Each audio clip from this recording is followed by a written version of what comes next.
بسم اللہ الرحمن الرحیم۔ بسم اللہ الرحمن الرحیم۔ رمضان کا مہینہ شروع ہوتے ہی سوشل میڈیا پر ایک مسئلہ چھڑ جاتا ہے، وہ ہر کوئی جو ہے اس طرح کی ویڈیو سینڈ کرنا شروع کر دیتا ہے۔ آیا تراویح 8 رکعت ہیں یا 20 رکعت ہیں، اور بہت سارے سمجھدار لوگ بھی، جس کو ہم سمجھدار سمجھتے ہیں، وہ حضرات بھی جو ہے وہ کسی کی بات سن کر سمجھ کر آگے سینڈ کرنا شروع کر دیتے ہیں۔ ایک بات تو یہ سمجھنے کی، سوشل میڈیا جو ہے یہ ایک جو ہے بہت احتیاط کے ساتھ استعمال کرنے کی چیز ہے۔ یعنی ہم سوشل میڈیا پہ خاص طور اپنے معتبر علماء کرام کو ہی سنیں۔ کوئی بھی کہیں سے بھی اٹھ کے آیا جی میں اسلامی اسکالر ہوں اور کچھ بھی بیان کرنا شروع کر دیا، اس کے پیچھے چل دیے، ہے نا۔ ہم نے کہا یار یہ تو بہت اچھی بات بتا رہا ہے، یہ تو حدیث سے بات بتا رہا ہے، تو قرآن سے بات بتا رہا ہے۔ بہت سارے لوگ قرآن و حدیث کے نام پر لوگوں کو بیوقوف بنا رہے ہیں۔ یہ بات تھوڑی سی کڑوی ہے، لیکن انشاءاللہ اس کو ہم جو ہے اچھی طرح اس بات کو سمجھائیں گے۔ تو جو ہے ہم بغیر دیکھے ہر ایک کے پیچھے چلنا شروع کر دیتے ہیں۔ ہمارا کام یہ نہیں ہے۔ یعنی ایک طرف تو جو اپنے آپ کو اہل حدیث کہتے لوگ کہتے ہیں قرآن و حدیث کو مانو آپ، اسی جگہ جو اپنی بات بیان کر رہے ہوتے ہیں وہ، اور ہم ان کے پیچھے چلنا شروع کر دیتے ہیں۔ یعنی قرآن حدیث کے نام پر وہ جو کچھ بھی کہہ رہے ہیں ہم ان کے پیچھے چل دیا آنکھ بند کر کے۔ بھئی تو ان کے پیچھے چلنا ہوگا نا، قرآن حدیث کے مطابق کہاں چلنا ہوا؟ قرآن و حدیث کے مطابق تو چلنا ہوا کہ آپ خود قرآن پڑھیں، خود حدیث دیکھیں، خود مسئلے نکالیں، جو بس کی نہیں ہے ہر ایک کے۔ چلنا تو علماء کرام کے پیچھے چلے گا نا آپ کو۔ تو اس لیے اس پہ ہم مختصر تھوڑی سی روشنی ڈال دیتے ہیں۔ اگر آپ کو تفصیل سے دلائل اس چیز کے دیکھنے ہیں کہ تراویح 8 رکعت ہے یا 20 رکعت ہے، اس کے متعلق مفتی طارق مسعود صاحب کی الحمدللہ بڑی تفصیلی ویڈیو ہے، وہ دیکھ سکتے ہیں۔ مفتی عبدالواحد صاحب قریشی دعوت برکاتہم ان کی ویڈیو ہے۔ مولانا الیاس گھمن صاحب دعوت برکاتہم العالیہ نے مختصر طور پر مختصر ویڈیو میں بڑی اچھی بات سمجھا رکھی ہے۔ ان حضرات کی آپ ویڈیو تفصیل کے ساتھ اور دلائل کے لیے آپ دیکھ سکتے ہیں۔ ان مختصر جو ہے میں آپ کو تراویح 8 رکعت ہے یا 20 رکعت ہے، مختصر انشاءاللہ اس پر جو ہے تھوڑی سی بات سمجھا دیتا ہوں۔ مسئلہ یہ ہے کہ جو حضرات کہتے ہیں جی 8 رکعت ہے، حدیث میں اللہ کے رسول نے 8 رکعت پڑھی ہیں، حدیث کے اندر 8 رکعت آتی ہے۔ ان سے ہم پوچھیں گے کہ بھئی اللہ کے رسول نے کتنے دن حدیث تراویح پڑھی؟ جی 3 دن۔ بھئی کتنی مسجدوں میں ہوئی اللہ کے رسول کے زمانے میں؟ صرف مسجد نبوی کے اندر ہوئی۔ کیا پورا قرآن پڑھا گیا یا جو ہے چند صورتیں جہاں سے پڑھا گیا؟ جی چند صورتیں پڑھی گئی، تو آپ کس طرح پڑھتے ہیں؟ جی 8 رکعت آپ نے لے لی، جماعت حضرت عمر رضی اللہ عنہ سے لی آپ نے ہر مسجد کے اندر۔ اللہ کے رسول کے زمانے میں ہر مسجد کے اندر جماعت نہیں ہوتی تھی۔ پورا قرآن کی سنت حضرت عمر رضی اللہ عنہ سے لی، اور جماعت کی سنت آپ نے حضرت عمر رضی اللہ عنہ سے لی۔ پورے رمضان پڑھی وہ حضرت عمر رضی اللہ عنہ سے لی آپ نے، اور کیونکہ جو اہل حدیث ہیں، اپنے آپ کو اہل حدیث کہتے ہیں، جو حضرات غیر مقلد ہیں وہ کہتے ہیں یہ تو تہجد اور تراویح ایک چیز ہے۔ تہجد اور تراویح ایک چیز ہے، الگ الگ نہیں ہے۔ اور تہجد پر تراویح کی حدیثیں پیش کرتے ہیں، حالانکہ صحیح معنی میں ایک بھی حدیث 8 رکعت پر جو ہے صحیح نہیں ہے۔ ضعیف حدیثیں تو ہیں 8 رکعت پر، تراویح کی رکعت پر کوئی بغیر گرد و غبار کوئی حدیث موجود نہیں ہے کہ اللہ کے رسول نے کتنی رکعت تراویح پڑھی۔ 3 دن اللہ کے رسول صلی اللہ علیہ وسلم نے تراویح پڑھیں، تو ان 3 دنوں میں کتنی رکعت تراویح پڑھیں اللہ کے رسول نے؟ ایک بھی حدیث صحیح معتبر بے گرد و غبار موجود نہیں ہے۔ نہ 20 والوں کے پاس موجود ہے، نہ 8 والوں کے پاس موجود ہے۔ صاف سیدھی بات ہے نا۔ جو رکعت 8 والی حدیث پیش کرتے ہیں وہ تہجد کی حدیث ہیں، تو اس لیے وہ کہہ دیتے جی تہجد اور تراویح ایک چیز ہے۔ تہجد اور تراویح ایک چیز ہے تو آپ بغیر رمضان کے پھر کیوں نہیں پڑھتے تراویح؟ تہجد تو پورے سال ہے اور تراویح صرف رمضان میں۔ رمضان آتے ہیں تو اب حضرات کہتے ہو جی ہماری تراویح بن گئی، رمضان چلے آئے تہجد بن جائے گی، ایسا کیسے ہو جائے گا؟ پھر اللہ کے رسول نے تہجد پوری زندگی پڑھی ہے، 3 دن کا پڑھی ہے، تو آپ یہ کیسے کہتے ہو کہ اللہ کے رسول نے 3 دن تراویح پڑھی؟ اللہ کے رسول نے تہجد پورے سال پڑھی اور تراویح 3 دن پڑھی، اور 3 دن کے بعد جب پوری مسجد بھر گئی اللہ کے رسول جو ہے دوبارہ تشریف میں لائے. پھر اگلے دن آئے تو فرمایا کہ مجھے معلوم تھا آپ کا شوق، پوری مسجد بھری ہوئی تھی، میں جو ہے اس لیے تشریف نہیں لایا کہیں فرض نہ ہو جائے. حضرت عمر رضی اللہ عنہ نے جب تراویح کی نماز شروع کری تو کسی صحابی نے پوچھا بھی آپ یہ جماعت کیوں شروع کریں؟ تو حضرت عمر رضی اللہ عنہ نے کہا کہ اللہ کے رسول کا منشا بھی یہی تھا، لیکن اللہ کے رسول نے وہ چیز کیوں شروع نہیں کری کہ اس وقت فرض ہو سکتی تھی، اس وقت وحی اترا کرتی تھی، تو اب وحی نہیں اترتی، اب یہ فرض نہیں ہوگی. ہاں اس لیے جو ہے میں اللہ کے رسول کے منشا کے مطابق جو ہے جماعت کو شروع کر رہا ہوں.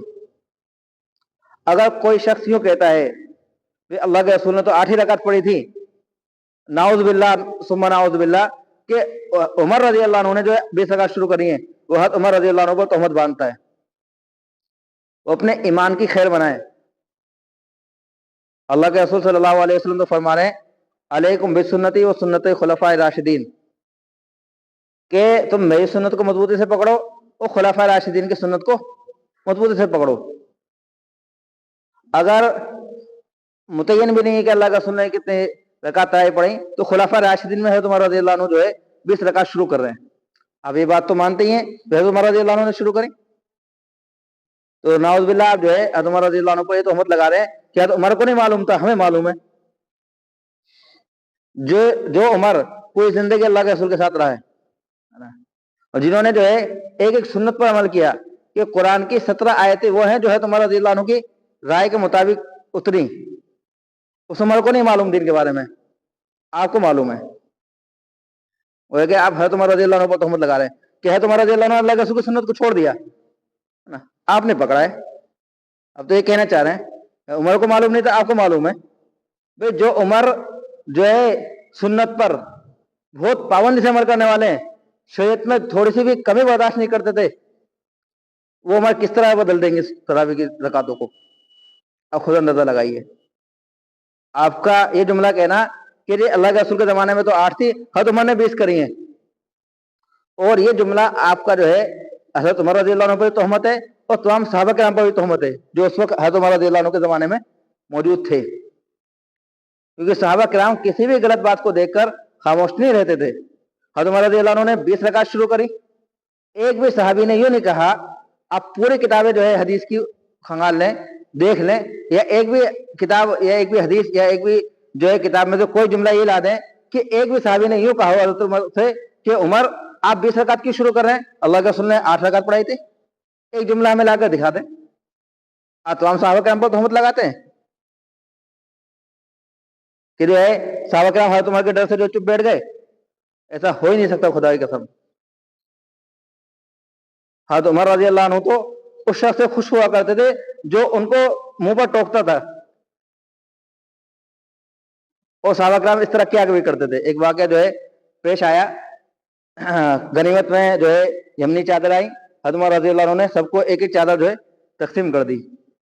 جمعے کے دن خطبہ دینے کے لیے حضرت عمر رضی اللہ عنہ جو ہے ممبر پر کھڑے ہوئے تو ایک صاحب نے کہا کہ یا عمر ما سمینا ما آتانا، نہ تو ہم آپ کی بات سنیں گے اور نہ ہی آپ کی بات مانیں گے. کیوں؟ جب تک کہ آپ اس بات کا جواب نہ دے دیں کہ سب کو ایک ایک چادر ملی. آپ نے ان 2 چادروں سے اپنا کرتا کیسے بنوایا؟ ایک چادر سے تو کرتا نہیں بن سکتا تھا. اتنی سی بات پر جو ہے ان صحابہ کرام نے حضرت عمر رضی اللہ عنہ کو ممبر پر ٹوکا. حضرت عمر رضی اللہ عنہ ان سے ناراض نہیں ہوئے کہ بادشاہ میں خلیفہ ہوں تو اس کو اٹھا کے جو ہے جیل میں ڈال دو، نہیں. حضرت عمر رضی اللہ عنہ نے اپنے بیٹے کو کھڑا کیا، عبداللہ کھڑے ہو اور ان کی بات کا جواب دو. عبداللہ بن عمر رضی اللہ عنہ کھڑے ہوئے اور کہا کہ سب کو ایک ایک چادر ملی تھی، تو ایک چادر میرے والد کو ملی اور ایک چادر مجھے ملی، تو میں نے اپنی چادر اپنے والد کو دے دی تحفے میں. انہوں نے چادر انہوں نے کرتا بنوا لیا.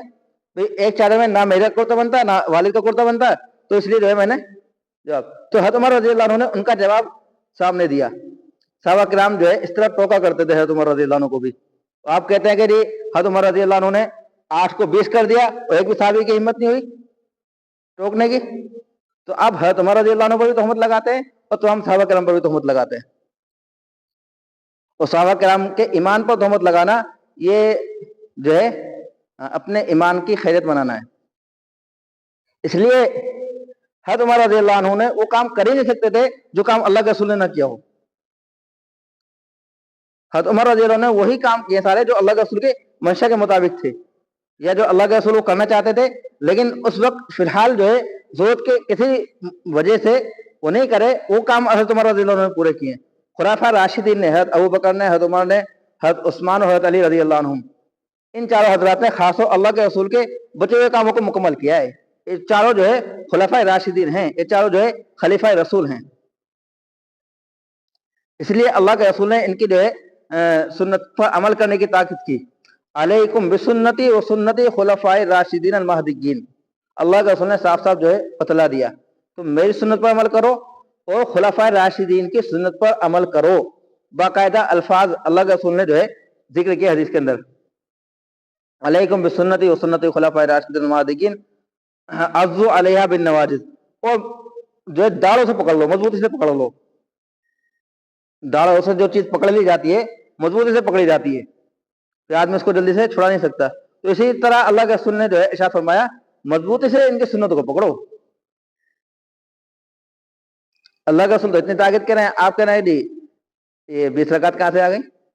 روایت عمر رضی اللہ عنہ نے جو شروع کری ہیں وہ اللہ کے رسول, کیونکہ انہوں نے اللہ کے رسول 3 دن اللہ کے رسول نے ترائی پڑھائی جو عمر رضی اللہ عنہ موجود تھے. نہیں کہا عمر رضی اللہ عنہ کہیں چلے گئے تھے, ان کو معلوم نہیں چلا گیا کتنے رکعت پڑھائی. یہ اتنے معمولی فرق بھی نہیں کہ 1-2 رکعت کا 2 رکعت کا فرق ہو تو چلو معلوم نہیں چلا, 8 کا اور 20 کا کیا فرق ہے تو عمر رضی اللہ عنہ کو معلوم نہیں چلا ہوگا اور تمام صحابہ کرام کو معلوم نہیں چلا ہوگا. تو عمر رضی اللہ عنہ اپنے زمانے میں شروع کری تو ایک بھی صحابی نے نقید اس بات پر نہیں کہ تمام صحابہ کرام کا اجماع ہوا. اور جب سے لے کے اب تک 1400 سال تک مسجد حرام میں اور مسجد نبوی کے اندر 20 رکعت چلتی ہوئی گئی ہیں. چاروں ائمہ, آپ یہ بھی بات دھیان رکھنا, ابو حنیفہ رحمۃ اللہ علیہ, امام مالک رحمۃ اللہ علیہ, امام شافعی رحمۃ اللہ علیہ, امام احمد بن حنبل رحمۃ اللہ علیہ, یہ چاروں ائمہ جس مسئلے پر متفق ہو جائیں وہ بالاتفاق سب کے نزدیک صحیح ہے, اس کے خلاف پھر کسی کو جانے کی اجازت نہیں ہے. چاروں ائمہ کے نزدیک تراویح کی 20 ہی رکعت ہیں, بلکہ امام مالک رحمۃ اللہ علیہ کے نزدیک تو 20 سے بھی زیادہ 36 کی بھی روایت آتی ہے. ان کے اندر 36 جو ہے تراویح بھی ہوا کرتی تھی اور 20 پہ تو اتفاق ہے ہی ان کا. چاروں ائمہ کا تو اس بات پر اتفاق ہے. انہیں معلوم نہیں چلا کہ اللہ کے رسول نے کتنی پڑھی, ان کے پاس وہ حدیثیں نہیں پہنچی ہے نا جو باقاعدہ حدیثیں صحابہ کرام اور تابعین سے اور تبع تابعین سے لیا کرتے تھے. آپ جو 14 سال بعد اٹھ کر کہہ رہے ہیں جی ان حضرات کو معلوم, آپ کس کس پر تہمت لگا رہے ہیں. ایک مختصر بات کر جو میں اپنی بات کو ختم کرتا ہوں. بہت سارے لوگ حدیث کے نام پر اپنا چورن بیچتے ہیں, یعنی حدیث کے اندر اللہ کے رسول کے الفاظ کچھ ہیں, اس کا مطلب آپ بیان کرو آپ, اور اپنے مطلب کو تو کرو کہ یہ حدیث ہے, اور ایک مطلب ابو حنیفہ رحمۃ اللہ علیہ نے بیان کرا, ایک مطلب امام مالک رحمۃ اللہ علیہ نے بیان کرا اسی حدیث کا, ایک مطلب امام شافعی نے بیان کرا, ایک مطلب امام احمد بن حنبل رحمۃ اللہ علیہ نے بیان کرا. ان کی بات کو تو آپ کہہ دو گے ان کی بات ہے, اور اپنی بات اپنے مطلب کو جو آپ نے حدیث سے مطلب نکالا اس کو کرو گے آپ حدیث ہے. ایک مختصر حدیث, اللہ کے رسول نے فرمایا لا صلاۃ لمن لم یقرأ بفاتحۃ الکتاب, اس شخص کی نماز نہیں ہوتی جس نے سورہ فاتحہ نہیں پڑھی. مشہور حدیث ہے اور مشہور مسئلہ ہے. جو غیر مقلد حضرات ہیں وہ اس حدیث کو لیتے ہیں اور 2 مسئلے نکالتے ہیں. ایک مسئلہ تو یہ ہے کہ یہ امام کے پیچھے بھی سورہ فاتحہ پڑھنی پڑے گی. دوسرا کہ اس حدیث کی بنیاد پر کہ سورہ فاتحہ پڑھنا فرض ہے. یہ 2 مطلب انہوں نے اس حدیث سے نکالے. باقاعدہ اس حدیث کے اندر یہ دونوں الفاظ نہیں ہیں. کیا کیا مطلب ہے؟ اللہ کا رسول فرمایا کہ اس شخص کی نماز نہیں ہوئی جس نے سورہ فاتحہ نہیں پڑھی. تو اس سے مطلب کیا نکالنا ہے کہ سورہ فاتحہ پڑھنا فرض ہے. یہ حدیث کے اندر کہیں بھی نہیں لکھا کہ فرض ہے. اور دوسرا مطلب نکال دے کہ مقتدی کو بھی پڑھنی پڑے گی. حدیث کے اندر کہیں الفاظ نہیں ہے کہ مقتدی کو بھی پڑھنی پڑے گی. آپ نے اس حدیث کے 2 مطلب بیان کرے نا, اور حدیث کے اندر یہ الفاظ نہیں, حالانکہ سمجھ میں آتی ہے وہ بات, وہ مطلب نکل سکتا ہے, اس سے ہمارا انکار نہیں ہے, لیکن آپ نے کہا جی یہی مطلب نکل رہا اور یہ حدیث ہے. ایک مطلب ابو حنیفہ رحمۃ اللہ علیہ نے بیان کرا, اور انہوں نے حدیث کیوں بیان کرا کہ ابو حنیفہ رحمۃ اللہ علیہ کسی بھی مسئلے پر جو ہے پہلے تمام آیات کو پھر تمام احادیث کو جمع کر پوری ایک باقاعدہ کمیٹی بنا رکھی تھی ابو حنیفہ رحمۃ اللہ علیہ نے علماء کرام کی. ہر طرح کے ماہرین علماء کرام وہاں پر اس مجلس کے اندر موجود ہوتے تھے اور ان کے سامنے وہ مسئلہ پورا ڈسکس ہوتا تھا. اس کے بعد جو ہے اس مسئلے پر جو ہے مسئلہ بنا کر کتاب کے اندر لکھا جاتا تھا. تو تمام آیات تمام احادیث اس کے اندر سامنے رکھ کر پھر مسئلہ بنایا جاتا تھا. تو اس مسئلہ جب یہ آیت اور یہ حدیث ابو حنیفہ رحمۃ اللہ علیہ کے سامنے آئی تو دوسری حدیثیں جمع کریں, دوسری آیتیں جمع کریں, سب چیزیں. تو وہاں دیکھا اللہ تبارک و تعالیٰ نے قرآن پاک کے اندر فرمایا کہ آپ جو ہے فقرؤوا ما تیسر من القرآن, جو آسانی وہ پڑھیے. قرآن تو آپ کو یاد دے رہا ہے وہ کہیں سے ہی پڑھ سکتے ہیں. آپ کے لیے کو سورہ فاتحہ ہی پڑھنی پڑے گی, تو آپ قرآن کریم کو مقید کر رہے ہیں. تو اس لیے ابو حنیفہ رحمۃ اللہ نے کہا جو قرآن کے وجہ سے تو ہم مطلق قرات فرض کریں گے, حدیث کی بنیاد پر اللہ کا رسول نے فرمایا نماز نہیں ہوتی تو جو ہے سورہ فاتحہ کو واجب قرار دیں گے. نماز تو جب بھی نہیں ہوگی نا, اگر کسی نے واجب چھوڑ دیا نماز جب بھی نہیں ہوگی. حدیث کا مطلب بھی صحیح ہو گیا, حدیث بھی صحیح ہوگی, قرآن بھی صحیح ہو گیا. آپ نے کہا کہ سورہ فاتحہ ہی پڑھنی پڑے گی فرض, تو آپ قرآن کا جواب نہیں دے سکتے. اسی طرح ایک حدیث ہو رہے اللہ کے رسول نے فرمایا کہ امام کی قرات مقتدی کی قرات ہے, اور یہ والی حدیث یہ امام کے لیے اور منفرد کے لیے, تو دونوں حدیثیں صحیح ہو گئیں. آپ نے کہا نہیں یہ امام کے لیے بھی ہے مقتدی کے لیے بھی ہے, تو دوسری حدیث اس کا آپ نے مطلب چھوڑ دیا. تو آپ نے بھی ایک مطلب بیان کرا حدیث کا, تو ایک مطلب بیان کرا ابو حنیفہ رحمۃ اللہ علیہ نے, لیکن آپ نے ابو حنیفہ رحمۃ اللہ علیہ کے مطلب کو تو کہہ دیا, ان کی بات ہے, حدیث کی بات نہیں ہے. تو اپنے مطلب کو حدیث کی بات کہہ دیا. اس طرح جو بیوقوف آپ جو لوگوں کو بنا رہے ہیں.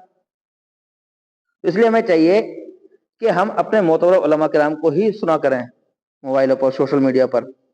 ایرے گیرے کو نتھے خیرے کو جو ہے نہ سنیں, یعنی کہ کسی کو بھی دیکھا کسی نے کوئی بات کہہ دیا ہم نے سنی اور گیا بڑی اچھی بات کہی ہے اور بس پھیلانے شروع کر دی.